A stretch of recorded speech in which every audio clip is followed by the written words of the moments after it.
आप सबको जय मसीह की। आज तारीख है 6/10/2025 और हम सुबह का वचन पढ़ेंगे।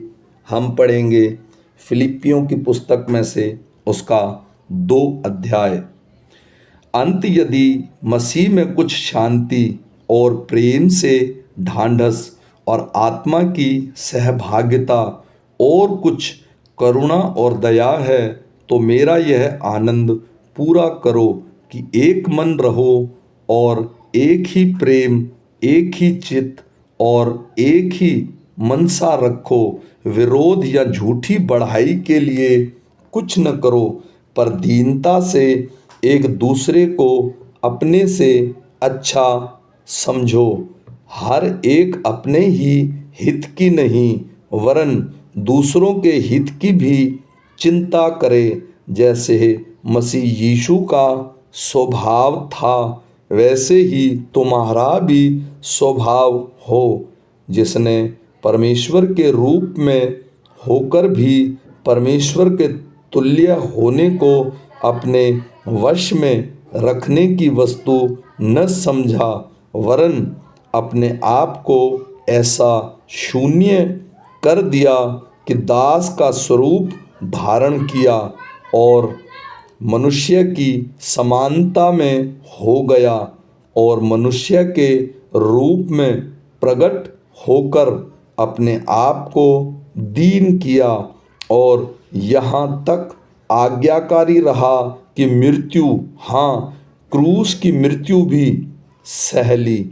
इस कारण परमेश्वर ने उसको अति महान भी किया और उसको वह नाम दिया जो सब नामों में श्रेष्ठ है, कि जो स्वर्ग में और पृथ्वी पर और पृथ्वी के नीचे हैं, ये सब यीशु के नाम पर घुटने टेकें और परमेश्वर पिता की महिमा के लिए हर एक जीभ अंगीकार कर ले कि यीशु मसीह ही प्रभु है।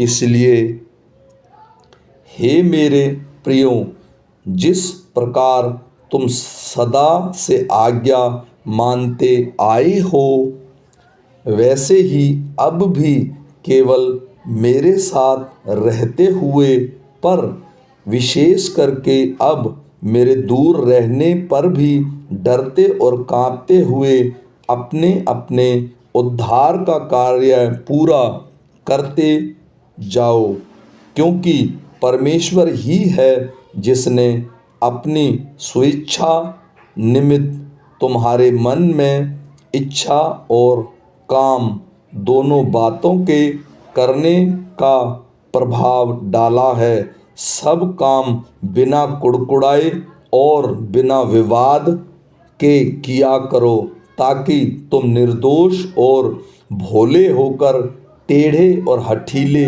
लोगों के बीच परमेश्वर के निष्कलंक संतान बने रहो, जिनके बीच में तुम जीवन का वचन लिए हुए जगत में जलते दीपकों के समान दिखाई देते हो, कि मसीही के दिन मुझे घमंड करने का कारण हो कि न मेरा दौड़ना और न मेरा परिश्रम करना व्यर्थ हुआ।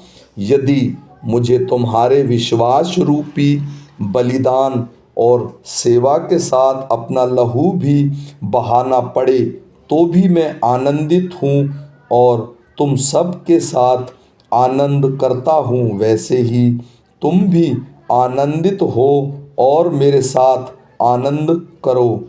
मुझे प्रभु यीशु में आशा है कि मैं तीमुथियुस को तुम्हारे पास तुरंत भेजूँगा, ताकि तुम्हारी दशा सुनकर मुझे शांति मिले, क्योंकि मेरे पास ऐसा स्वभाव का कोई नहीं जो शुद्ध मन से तुम्हारी चिंता करे, क्योंकि सब अपने स्वार्थ की खोज में रहते हैं, न कि यीशु मसीह की।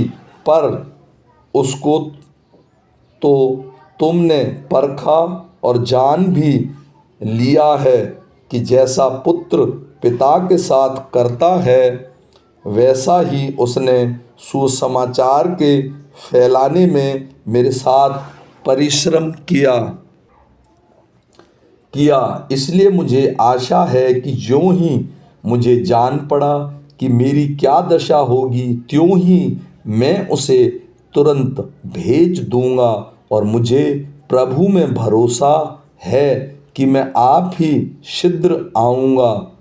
पर मैंने इपफ्रुदितुस को, जो मेरा भाई और सहकर्मी और संगी योद्धा और तुम्हारा दूत और आवश्यक बातों में मेरी सेवा टहल करने वाला है, तुम्हारे पास भेजना आवश्यक समझा, क्योंकि उसका मन तुम सब में लगा हुआ था।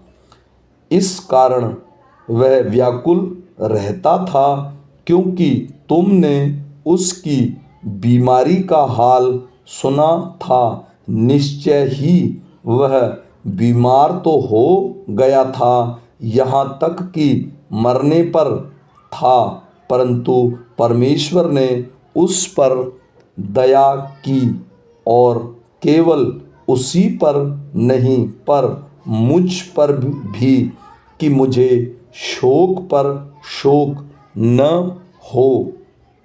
इसलिए मैंने उसे भेजने का और भी यत्न किया कि तुम उससे फिर भेंट करके आनंदित हो जाओ और मेरी भी शोक घट जाए। इसलिए तुम प्रभु में उसके बहुत आनंद के साथ भेंट करना और जैसे कि आदर किया करना, क्योंकि वह मसीह के काम के लिए अपने प्राणों पर जोखिम उठाकर मृत्यु के निकट आ गया था, ताकि जो घटी तुम्हारी ओर से मेरी सेवा में हुई उसे पूरा करे।